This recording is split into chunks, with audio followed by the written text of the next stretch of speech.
The subject property now that she has brought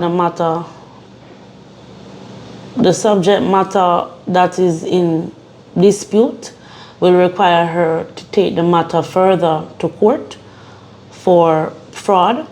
It also requires a police report to be made to, I believe, the fraud, because the property was indeed purchased and procured by means of fraud, and also requires for her to seek some relief because now she is left without a home. So all of that would have to be done by her legal team so that she's put in the proper place to retain back her property. Sometimes these cases can take a number of years. It does take a number of years, but because right now there is renovations being done on the property, an injunction would have to be sought so as to stop any further renovations and or further transfer of the property to any other individual.